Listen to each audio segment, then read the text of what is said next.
And last but certainly not least, we have Spencer Morin Reynolds, a political reformer working at the intersection of innovation, reform, and independent and third-party politics.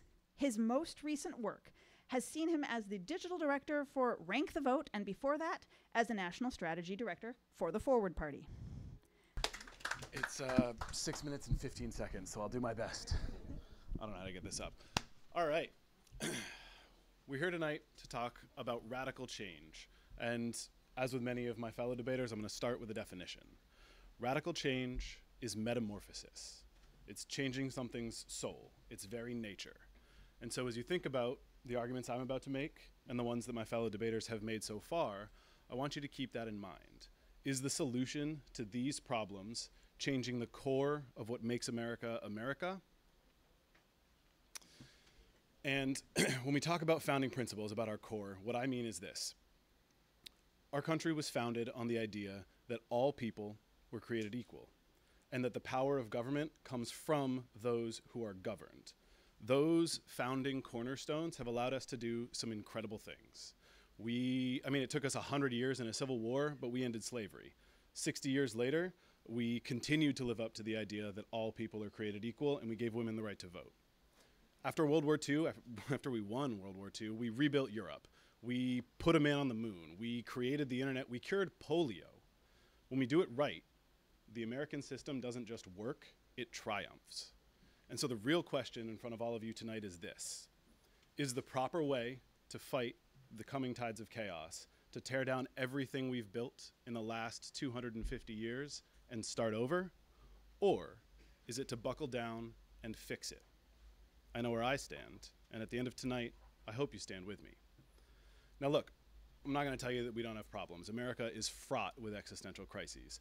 I am a millennial, like most of the front row here, and so chief among them for me is climate change. But we're in a cost of living crisis. We've seen record levels of illegal immigration in the last 5 years, and during COVID, we saw the single greatest transfer of wealth from the lowest classes to the rich since we started keeping track. But here's the thing. All of these problems are solvable. I just gave you a whole litany of things we've beaten, most of which were bigger than this.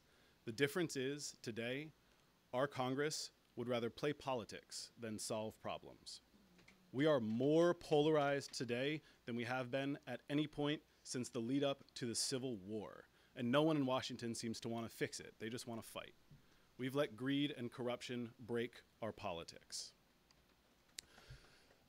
We have let parties and politicians gerrymander our districts to the point where voters don't get to pick their politicians anymore. Politicians pick their voters. We have let parties and politicians create closed and semi-closed primaries in 30 states around the country, ensuring that just 8 to 12% of the most extreme voters have any real say in what goes on. You combine that with gerrymandering, and the November election is nearly obsolete. We have let parties and politicians consolidate power taken from the hands of the voters so much that in 80% of the country, we don't have two parties. We have just one. 4 in 5 states in this country have a full trifecta at the state government. That means one party controls the state house, the state senate, and the governor's seat. And in most of those cases, their representatives at the national level follow suit.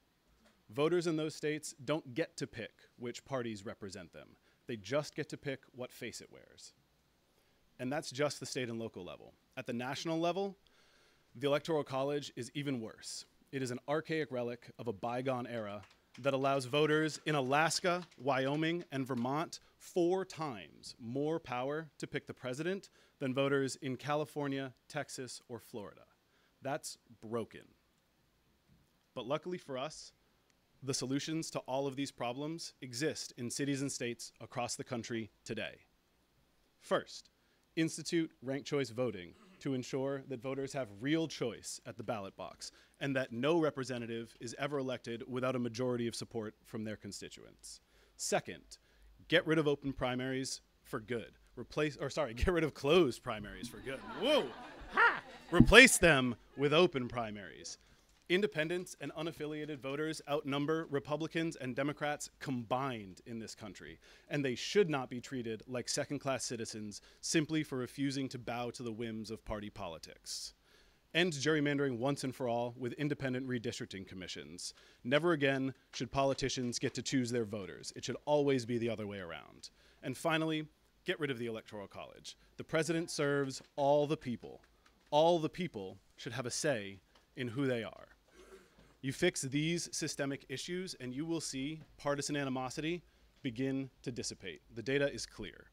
You fix these systemic issues and you'll create a government that can solve all of the problems my fellow debaters have brought up. You fix these systemic issues and we will build a country that can stand for the next 250 years. America doesn't need radical change. It needs simple, common sense solutions that allow the braver angels of our nature to triumph over the greed and corruption that come with politics. Thank you, and I urge you to stand with me. Thank you to our speaker.